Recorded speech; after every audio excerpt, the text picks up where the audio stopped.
மூன்று பெரிய காரணங்கள் திராவிட கட்சிகள் தோத்ததுக்கு. இந்த மூன்று பெரிய காரணங்களில் கிட்டத்தட்ட ஆல்மோஸ்ட் காமன். ஃபஸ்ட்டு என்னன்னா, இளம் வாக்காளர்களை கவர்றதுக்கு உண்டான ஒரு யுக்தியோ இல்லை ஒரு வியூகமோ இல்லை அவங்கள அரசியல் படுத்தாமல் விட்டுரு. கரெக்டு. அதாவது திமுகவுக்கும் யங்ஸ்டர்ஸ் கிடையாது, அதிமுகவுக்கும் யங்ஸ்டர்ஸ் இல்லை. திமுக வேணா அதிமுகவோட எங்களுக்கு கொஞ்சம் கூட இருக்குதுப்பா சொல்லலாம், அப்படி சொல்லிக்கலாம். உதயநிதி இருக்காரு, ஒரு 2-3 படம் நடிச்சிருக்காரு, நாங்களும் சாங்லாம் போட்டுக்கிறோம், விஜய் சார் அளவுக்கு டான்ஸ் ஆடலனாலும் நாங்களும் ஓரளவுக்கு ஆடி இருக்கிறோம் அப்படின்ற மாதிரி சொல்லலாம். அப்போ என்னன்னா, சொந்த கட்சிக்காரங்களே கட்சி தலைமையோ கட்சி மீது அந்த பிடிமானம் போகுது அப்படின்னா, பூத்தில் உட்காரவங்க ஓட்டே வேலைன்னா அப்போ எவ்வளோ மோசமாக போயிருக்கிறீங்க நீங்கள். மாவட்ட நிர்வாகம், அதாவது மாவட்ட செயலரோட நிர்வாகம் இவ்வளோ மோசமாக. அண்ணா சொன்ன திமுக எல்லாருக்கும் ஆன திமுக, வெறும் மாவட்ட செயலர் முக்கியமான பதவியில் இருக்கிறவங்க உண்டான திமுக இல்லைன்னு சொல்லி பேசிருக்கு. இப்போ இது ஒரு பார்வை. அதே மாதிரி மதுசூதனன் வந்து கொடி பிடிக்கிற தொண்டன் தான் கட்சியை காப்பாற்றுவா. நீ தொண்டனை கவனிக்கல, தொண்டனோட பிரச்சனையை நீங்கள் சரி செய்யலைன்னா எந்த கட்சியுமே விளங்காதுன்றது அவரோட பதிவு. பாஜக உங்களுக்கு தமிழ்நாட்டில் எதிரியே கிடையாது. இது முதலமைச்சர் யாருன்னு உண்டான தேர்தல் தேர்தல் தேர்தல் தெளிவாக சொல்லிகிட்டு இருக்கிறோம். இவங்க நாங்கள் மதவாத சக்திகளை விட மாட்டோம். இங்கே பார்த்தா பாஜக இந்த 40 நாளில் எதனா அரசியல் பண்ண மாதிரி தெரியுதா? பாஜகவே காணும். எங்கே இருக்கு அண்ணாமலையே? ஐயோயோ நான் இல்லை பாஜக அப்படின்னு போய் உக்காந்துக்கிறாரு.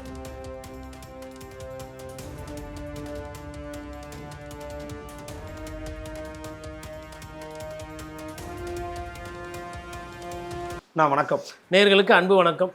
பார்த்துருப்பீங்க, திமுகவுடைய தோல்விக்கு காரணங்கள் என்னென்ன அப்படிங்கிறத குறித்து ஆலோசிக்கணுங்கிறதுக்காக கலாய்வு கூட்டத்தை வந்து போட்டிருக்கிறாங்க. அதில் ஒரு மாவட்டத்துக்கு ஒருத்தரை நியமித்து அவங்க வந்து அறிக்கை சமர்ப்பிச்சிருக்கிறாங்க. அது தொடர்பாக பேசும்போது என்ன சொல்லியிருக்கிறாங்கன்னா, இந்த தோல்விக்கு காரணமே விஜய் அவர்கள் மீதான செல்வாக்கு என்னங்கிறத நம்ம மதிப்பட தவறிட்டோம். தலைமையை நோக்கி போகும்போது நிறைய முட்டுக்கட்டைகள் நடுவில் இருந்துருக்கிறாங்க. சீனியர்ஸோட பேச்சை யாரும் கேட்க முடியறதில்ல. ஒரு சில வியூக வகுப்பாளர்கள் சொல்கிறத மட்டுமே நம்பிட்டாங்க. இதெல்லாம் தான் முக்கியமான காரணம். குறிப்பாக சென்னையில் படுதோல்வி அடைஞ்சதுக்கு சேகர்பாபு தான் முழுமுதல் காரணம்னு எல்லாரும் வந்து ஒரு பக்கம் பேசியிருக்கிறாங்க. இன்னொரு பக்கம் வெற்றி பெற்ற கட்சியான தாவேகால எல்லாரும் கூடி பேசி மாடு செயல்கள் கூட்டம் போட்டிருக்காங்க. அடுத்து எப்படி நகரணும்னு குறித்து பேசியிருக்காங்க. எப்படி பார்க்குறீங்க ஒரு ஆளுங்கட்சி ஒரு எதிர்கட்சியினுடைய இந்த கட்டமைப்பு ரீதியான ஒரு கூட்டத்தை எப்படி பார்க்குறீங்க? மூன்று பெரிய காரணங்கள் திராவிட கட்சிகள் தோத்ததுக்கு. இந்த மூன்று பெரிய காரணங்களில் கிட்டத்தட்ட ஆல்மோஸ்ட் காமன். ஃபஸ்ட்டு என்னன்னா, இளம் வாக்காளர்களை கவர்றதுக்கு உண்டான ஒரு யுக்தியோ இல்லை ஒரு வியூகமோ இல்லை அவங்கள அரசியல் படுத்தாமல் விட்டது. கரெக்ட். அதாவது திமுகவுக்கும் யங்ஸ்டர்ஸ் கிடையாது, அதிமுகவுக்கும் யங்ஸ்டர்ஸ் இல்லை. திமுக வேணா அதிமுகவோட எங்களுக்கு கொஞ்சம் கூட இருக்குதுப்பா சொல்லலாம், அப்படி சொல்லிக்கலாம். உதயநிதி இருக்காரு, ஒரு 2-3 படம் நடிச்சிருக்காரு, நாங்களும் சாங்லாம் போட்டுக்கிறோம், விஜய் சார் அளவுக்கு டான்ஸ் ஆடலனாலும் நாங்களும் ஓரளவுக்கு ஆடி இருக்கிறோம் அப்படின்ற மாதிரி சொல்லலாம். அதனால் இதை விட இது கொஞ்சம் கூட. ஆனால் தாவேகாவோட கம்பேர் பண்ணும்போது ஒன்றுமே இல்லை. ஸோ இந்த இளைஞர்கள் என்ன பண்ணுறாங்கன்னா, அவங்களுக்கு பெரிய புரிதல் கிடையாது, அரசியல் பற்றி தெரிஞ்சுக்கணுன்ற அந்த ஆர்வம் குறைவு. அவங்க வந்து பிரச்சார சக்தியாக மாறுறாங்க இந்த தேர்தல். அப்போது ஃபஸ்ட்டு உங்ககிட்ட இளைஞர்கள் இல்லை, ரெண்டாவது உங்ககிட்ட இல்லாத இளைஞர் அங்கே இருக்கிறாங்க, அந்த இளைஞர்கள் பிரச்சார சக்தியாக மாறுறாங்க. இது ஃபஸ்ட்டு ஃபெயிலியர். ரெண்டாவது ஃபெயிலியர் வந்து அந்தந்த கட்சிக்காரங்க ஓட்டே அந்தந்த கட்சிக்கு வேலை. ஐயோ, இதுதான் ரெண்டாவது பிரச்சனை. இதையும் பேசியிருக்காங்க. அப்போது இதை வந்து ஒரு சிலர் உண்மையை ஒத்துக்கிறாங்க. அதாவது திமுகலேயும் ஒரு சிலர் ஒத்துக்கிறாங்க. அதிமுகவில் ஒரு மாவட்ட செயலர் புதுசாக போட்டவர் திருப்பூர் சைடு சிவசாமி அவருமே சொல்கிறார், குடும்ப ஓட்டே வேலையா, கட்சிக்காரன் ஓட்டு வேலை பூத்தில், அப்போ என்ன கட்சி நடத்துகிறோம். அதே மாதிரி ஸ்ரீரங்கத்தில் ஒருத்தர் சொல்கிறாரு, எனக்கு வந்து 5 ஓட்டோ 13 ஓட்டோ, இப்போ பூத்தில் உட்காந்தவங்க ஓட்டே வேலை அப்படின்ற மாதிரி திமுகவில் ஒரு சைடு பதிவு பண்ணுறாரு. அப்போ என்னன்னா, சொந்த கட்சிக்காரங்களே கட்சி தலைமையோ கட்சி மீது அந்த பிடிமானம் போகுது அப்படின்னா, பூத்தில் உட்காரவங்க ஓட்டே வேலைன்னா அப்போ எவ்வளோ மோசமாக போயிருக்கிறீங்க நீங்கள். மாவட்ட நிர்வாகம், அதாவது மாவட்ட செயலரோட நிர்வாகம் இவ்வளோ மோசமாக இருக்குது. இதை கருக்க தவிர்த்துட்டோம். இப்போவும் திருப்பி மறுபடியும் மாவட்ட செயலரே கூப்பிட்டு எப்படி சரி செய்கிறது, நீங்கள் தான் பெரிய ஆள் அங்கே மாவட்டத்தில், நீங்கள் சொல்லுங்கள் அப்படின்னு இப்போ அவங்ககிட்ட தான் ஐடியா கேட்குறாங்க. எதுவும் பெரிய நீஜருக்கு ரியாக்ஷன் இல்லை. அப்போது சொந்த கட்சிக்காரங்களுக்கே வந்து ஒரு சந்தோஷப்படுத்தலை, இல்லை அவங்களுக்கே நம்பிக்கை இல்லை. என்ன காரணம்னா, வேலை வாய்ப்பு யாருக்கும் கொடுக்கல, சொந்த கட்சிக்காரங்களுக்கு இதனால் பயன் வந்து கிடைக்கல. அப்போ அதனால் வந்து நமக்கு என்ன பயன், ஒரு பயன் தானே எதிர்பார்ப்பாங்க. இப்போது இளைஞர்கள் போய் போடுறாங்கன்னா அது ஆர்வம். இப்போ ஒரு படம் பார்க்கணும், ஒரு ஹீரோ, ஒரு அர்ஜென்டினா ஆடுது வேர்ல்டு கப்பில், அதை ரசிக்கணும் அப்படின்றது அந்த தன்மை. அது என்ன பண்ணுதுன்னா, போயிட்டு மெஸ்ஸி இப்படி, ரொனால்டோ அப்படி 4 பேர்கிட்ட பேசி ஒரு பர்செப்ஷனை க்ரியேட் பண்ணுறாங்க. ஸோ அந்த இடத்துல தோல்வி. ரெண்டாவது சொந்த கட்சிக்காரங்களுக்கு பலன் இல்லை, தொண்டர்களை மதிக்கலை, தொண்டர்களுக்கு தேவையானதை செய்யலை. சமீபத்தில் ஐயா பசும்பொன் பாண்டியன் வந்து ஒரு பதிவு அருமையாக பண்ணிடுவார். மிசா காலத்தில் நாங்கள்லாம் வந்துட்டு சாப்பாடு இருக்காது, நாங்கள் வந்து போலீஸ் எங்களை அரெஸ்ட் பண்ணிட்டு போயிடும், கேட்டால் விடுதலை புலிகளோட தொடர்பு இருந்தது, அதனால் அதெல்லாம் கைது பண்ணுவாங்க, அந்த மாதிரி பிரச்சனைலாம் இருந்தது, குண்டு கேஸு அந்த கேஸு இந்த கேஸ்னு ஏகப்பட்டது இருக்கும். ஒரு விமான இது ஏர்போர்ட் ரயில்வே ஸ்டேஷனில் போய் இறங்கினா அங்கே வந்து ஒரு 5 கட்சிக்காரங்க இருப்பாங்க, அவங்க கூட ஒரு 20 கட்சிக்காரங்க பின்னாடி வருவாங்க. இன்னொரு ஏர்போர்ட்டில் போய் இறங்கும் போது இல்லை ஜெயிலுக்கு போகும்போது பார்த்தா இட்லி சாப்பாடெலாம் வாங்கிட்டு வந்து கொடுப்பாங்க. அவங்களுக்கும் நமக்கும் என்ன பந்தோன்னே தெரியாது, அவங்க பேர் தெரியாது, ஊர் தெரியாது, அவங்க வந்து நிற்பாங்க அப்படின்னு சொல்லிட்டு இன்னொரு பதிவு அது சொல்லியிருப்பார். சிஎம் ஆனந்த்னு சொல்லிட்டு ஒரு வழக்கறிஞர், என்னோட சித்தப்பா தான், அவரை பற்றி அதில் ஒரு இடத்துல சொல்லியிருப்பார், காவல்துறையில் இந்த மாதிரி கைது பண்ணுறவங்களுக்கு இடம் கொடுக்கணும் தங்கிறதுக்கு, யாருமே வராதப்போ, சொந்தக்காரங்களே பயந்தப்போ, கட்சிக்காரங்க அவர் யார் நம்ம யார் தெரியாது, என் பேர் சிஎம் ஆனந்தன் வழக்கறிஞர், என் அலுவலகத்தில் தான் தங்கியிருக்கிறாங்கன்னு சொல்லிட்டு போலீஸ் ஸ்டேஷனில் வந்து அட்ரஸை கொடுத்துட்டு பெயில் அங்கேயே பெயில் பேப்பர் ஒர்க்கெல்லாம் பார்த்துட்டு அதுக்கு என்னென்ன வேலைலாம் பண்ணுமோ அதெல்லாம் பண்ணிவிட்டு வக்கீல் சார்ஜ் கூட வாங்காமல் போனோம். அந்த மாதிரி திமுக வழக்கறிஞர்கள்லாம் இருந்தாங்க. ஓ ஓகே. அப்போது படிக்காத ஒரு ஒரு மாவட்ட செயலர் கார் எடுத்துன்னு வராரு, கடன் வாங்கி கார் பக்கத்தில் இரவல் வாங்கி, ஐயோ என் கட்சிக்காரன் புஷ்ட்டு போயிட்டாங்க போலீஸில், நான் போய் பார்க்கணும் அப்படின்ட்டுன்னு மதுரையில் ஏற்றி விட்டுட்டு, அதாவது மதுரையில் போலீஸ் பிடிச்சின்னு போகிறாங்க, போலீஸ்கிட்ட எப்போ பார்த்து இது பத்திரமா கூப்பிட்டு போனோம், அப்புறம் பிரச்சனையாயிரும் பார்த்துக்க, நாங்கள் விடமாட்டோம் அப்படி சொல்லி, ஏன்னா காவல்துறையில் கையாண்டக்கூடாதுல ஏடாகடமா பண்ணிவிட்டு அதுக்கப்புறமா வந்து என்ன சொல்கிறாருன்னா, அவர் வந்து எக்மோர் வந்து பார்த்தா அதுக்குள்ளே அவங்க காரத்தில் வந்து நிற்கிறாங்களாம் அந்த வண்டி வரதுக்குள்ளே. அப்போது தன்னோட உறவாக பார்த்துக்கிட்ட திமுக காரங்கெல்லாம் எவ்வளோ பேர் லட்சக்கணக்கில் இருந்தாங்க, அவங்கெல்லாம் பெரிய பதவியிலலாம் கொள்ளலை. இதெல்லாம் நீங்கள் சரி செய்யாமல் நீங்கள் ஜெயிப்பீங்கன்னா எப்படி ஜெயிப்பீங்க? அண்ணா சொன்ன திமுக எல்லாருக்கும் ஆன திமுக, வெறும் மாவட்ட செயலர் முக்கியமான பதவியில் இருக்கிறவங்களுக்கு உண்டான திமுக இல்லைன்னு சொல்லி பேசியிருப்பாங்க. இப்போ இது ஒரு பார்வை. அதே மாதிரி மதுசூதனன் வந்து கொடி பிடிக்கிற தொண்டன் தான் கட்சியை காப்பாற்றுவான், நீ தொண்டனை கவனிக்கல, தொண்டனோட பிரச்சனையை நீங்கள் சரி செய்யலைன்னா எந்த கட்சியுமே விளங்காதுன்றது அவரோட பதிவு. அதனால தான் வந்து ஏதோ ஒரு ஊர்லேருந்து ஏதோ ஒரு வட சென்னை மத்திய சென்னைலேருந்து யாரோ ஒரு கட்சிக்காரன் ஃபோன் பண்ணி, ஆனால் இந்த மாதிரி நான் பிரச்சனை ஆகி போச்சுன்னா, டேய் தூங்குவோ விட மாட்டேன்றீங்க, என்னடா உங்களுக்கு பிரச்சனை, விடிகாத்தால வந்து நிற்கிறீங்க, ராவானா வந்து நிற்கிறீங்க, சரி ஒரு ஆட்டோவை கூட்டின்னு வா அப்படின்னு சொல்லிட்டு நைட்டு போவார். அது போலீஸ் ஸ்டேஷன் பஞ்சாயத்தாக இருக்கும், இல்லை கவர்மெண்ட் ஆஃபீஸில் வேலை வாய்ப்பு இருக்கும், ஏதோ ஒன்று தொண்டனுக்கு இது ஒன்று. அதேமாதிரி காளிமுத்து சபாநாயகர் ஒரு பெரிய ஒரு 300 200 புஸ்தகத்தை எடுத்துன்னு போய் கொடுத்துட்டிங்கன்னா அந்த புஸ்தகத்தை படிச்சுட்டு உங்கள் கூட நட்பு பாராட்ட ஆரம்பிச்சிடும்.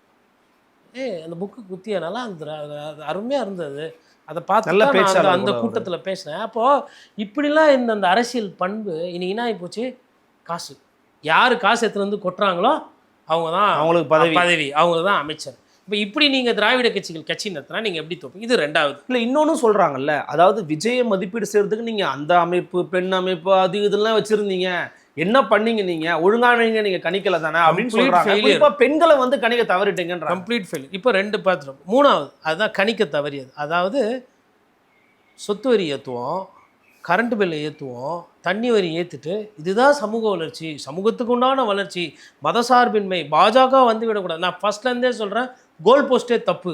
பாஜக உங்களுக்கு தமிழ்நாட்டில் எதிரியே கிடையாது. இது முதலமைச்சர் யாருன்னு உண்டான தேர்தல் தேர்தல் தேர்தல் தெளிவாக சொல்லிகிட்டு இருக்கிறோம். இவங்க நாங்கள் மதவாத சக்திகளை விட மாட்டோம். இங்கே பார்த்தா பாஜக இந்த 40 நாளில் எதனா அரசியல் பண்ண மாதிரி தெரியுதா? பாஜகவே காணும். எங்கே இருக்குது அண்ணாமலையே? ஐயோயோ நான் இல்லை பாஜக அப்படின்னு போய் உக்காந்துக்கிறாரு. நயினார் இப்போ தான் கொஞ்சம் ஏஞ்சி அந்த அடியிலேருந்து ஏஞ்சி வந்து இப்போ தான் பாலியல் செண்டல் பற்றிலாம் பேச ஆரம்பிக்கிறேன். இதுதான் பாஜகவோட நிலைமை. இப்படி இருக்கும்போது ஒரு ராங் கால்குலேஷன். இன்னொன்று பப்ளிக் இந்த போலீஸ் மேலே இருந்த வெறுப்பு, அதுக்கப்புறம் கரண்ட்டு பில்லு விலை ஏற்றம், சொத்து வரி, தண்ணி வரி, வேலை வாய்ப்பின்மை, அப்புறம் ஊழல், அப்புறம் கஞ்சா போதை. அப்போது பொதுமக்கள் சம்பந்தமான பிரச்சனை இவ்வளோ இருந்தும் நம்ம வளமாக இருக்கிறோம். வலுவான கூட்டணியை நம்பி நாசமாக போன கதை தான் இந்த திராவிட கதை, குறிப்பாக திமுக. ஓகேங்களா? இந்த 3 விஷயந்தான் காரணம். இதுக்கு போயிட்டு ஆய்வுலாம் பண்ணிக்கின்னு சரி ஏதோ எடுத்துன்னு வந்து கொடுத்துருப்பாங்க. நடவடிக்கைகள் எடுத்தால் அந்தந்த கட்சி தப்பிக்கும்.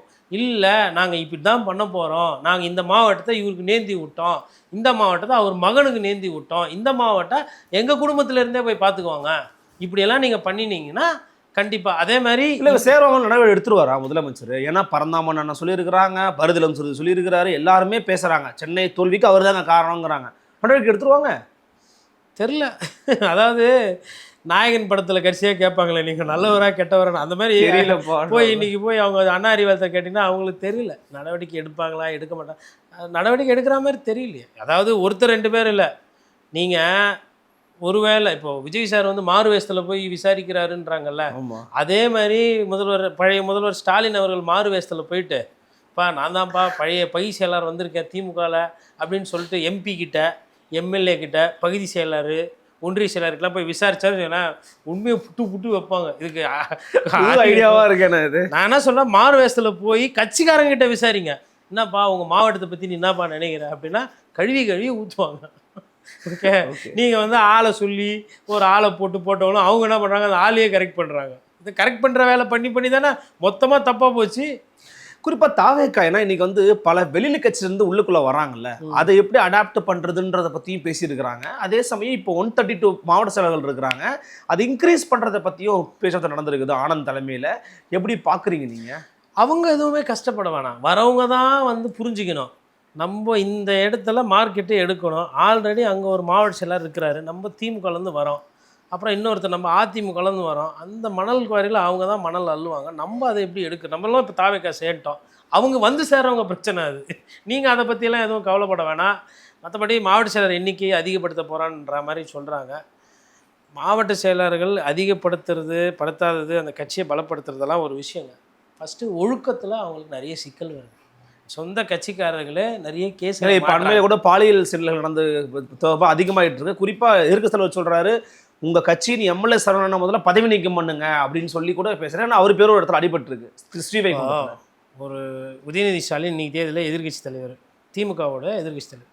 அப்போது அவங்க வந்து ஒரு விஷயத்தை பேசுகிறாங்க அப்படின்னா அது எவ்வளோ அசிங்கம் நமக்கு, ஆளுகின்ற அரசுக்கு. எதிர்கட்சி குறை சொல்லி, அதுவும் வேறு மாதிரி குறைனா பரவாயில்ல, இதெல்லாம் பாலியல் சம்பவம். இந்த மாதிரி வர்றதுக்கு முன்னாடியே அப்போ உங்கள் போலீஸ் ஐஏஎஸ் என்ன பண்ணுது, இன்டெலிஜென்ஸு, ஐயா இந்த மாதிரி ஒரு பிரச்சனை இருக்குது, இது எதிர்கட்சிக்கு தெரிஞ்சதுன்னா இதை பெருசாக்குவாங்க, சட்டமன்றத்தில் இப்போ பேசுவாங்க. இது இதோட போவாது. ஓ அப்படியா?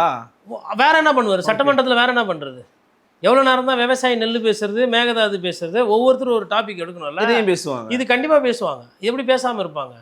ஏன் நீங்கள் அண்ணா யூனிவர்சிட்டி அப்போ வெளிலலாம் பேசுனீங்கல்ல, அப்போது பொள்ளாச்சி கேஸ் பேசுனீங்கல்ல, அப்போது இதையே வந்து மற்ற கட்சிகள் பேசிச்சுல, அப்போ நீங்கள் ஆட்சியில் இருக்கும்போது பேச தானே செய்வாங்க.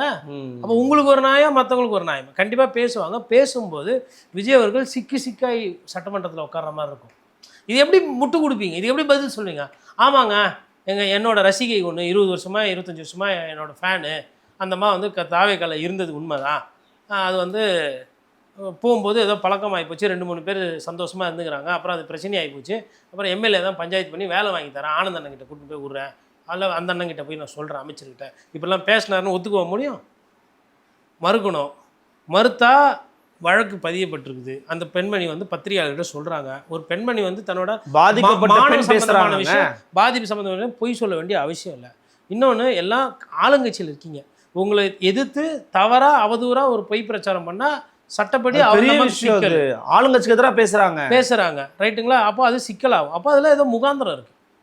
இப்போது ஒரு சில நேரத்தில் ஒரு சில பேர் நடவடிக்கை எடுக்கணும்னா எடுத்துடணும். காலதாமதம் பண்ணிங்கன்னா அப்போ உங்கள் தலைமை மீது ஒரு சந்தேகம். அப்போது அது ஒன்று. இங்கே ஒரு பகுதி செயலர் அரெஸ்ட்டு.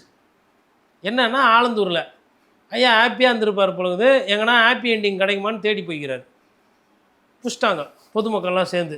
என்னன்னு பார்த்தா, ஒரு யாரும் தனியாக இருக்கக்கூடாது, பெண்கள் ஆண் துணை இல்லாமல், கணவன் இல்லாமலோ இல்லை கணவனை பிரிஞ்சே இருக்கக்கூடாது. உடனே அடைக்கலம் கொடுக்குறது, செல்ஃபோன் நம்பர் வாங்குறது, நைட்டில் மெசேஜ் அனுப்புறது, இதே தொழில். அதுக்கப்புறமா போயிட்டு ஏதோ தப்பாக நடக்க முயற்சி பண்ணார், ஐயோ அம்மானு கத்துனவொன்னே பக்கத்தில் அக்கம் பக்கத்தில் இருக்கிறவங்க வந்து காப்பாற்றிக்கிறாங்க.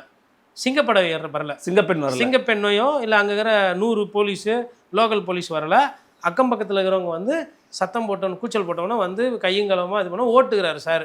அப்புறம் யார் அந்த சாருன்னு தேடினோம்னா இவர் தான் அந்த சாருன்னு இவர் சார் எடுத்துன்னு போய் வச்சிட்டாங்க, ரைட்டுங்களா? இது ஒன்று.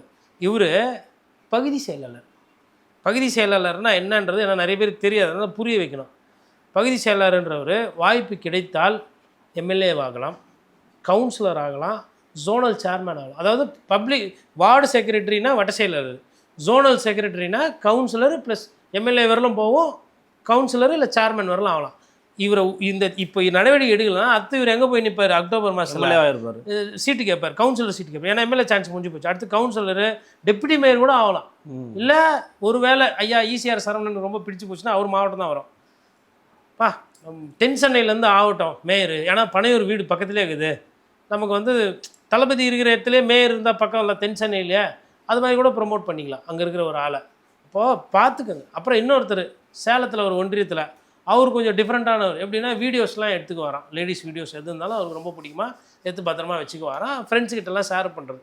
இந்த மாதிரிலாம் இருக்கிறாங்க ஆளுங்க. இதை நான் சொல்லலை, உடனே பத்திரிகையாளர் பாருங்க சொல்கிறாரு, நயினார் நாகேந்திரன், எடப்பாடி பழனிசாமி. அவர் எடப்பாடி பழனிசாமி இன்னும் ஒரு கிண்டல் கீழ்வெட்டு ஜாஸ்தி ஆகி போச்சு. வர என்னடா தூத்துட்டோமே 47 சீட்டு, அது கிடையாது. என்னப்பா ஃபஸ்ட்டு கேஸே உங்கள் சொந்த கேஸா சிங்கப்பெண் படைக்கு அப்படின்றாரு. சொந்த பரவாயில்ல, வெளியிலலாம் கேஸ் வேணாம், நீங்களே போட்டு நீங்களே பிடிச்சிக்கிங்க போலன்ற மாதிரி இருக்குது அவரு ட்விட்டரு. அப்புறம் உதயநிதி ராஜினாமாவே கேட்குறாரு. இப்போ இவங்கெல்லாம் வந்து கட்சி நடத்துகிறாங்க, எதிர்கட்சி அரசியல் செய்கிறாங்க. புரியுதா? இது இப்படி இருக்குன்னா இதெல்லாம் நடக்கும்போது இதெல்லாம் யாருக்கு கெட்ட பேர்? அரசாங்கத்துக்கு தான், தாவேக்கு தான் கெட்ட பேர். அதனால அவங்க அதெல்லாம் பார்க்கலாம், என்ன பண்ணாலும் பொறுத்து பார்க்கலாம். பல விதமான கேள்விகள் முடிதான் பொறுமை பழிச்சுங்கன்னா மிக்க நன்றி.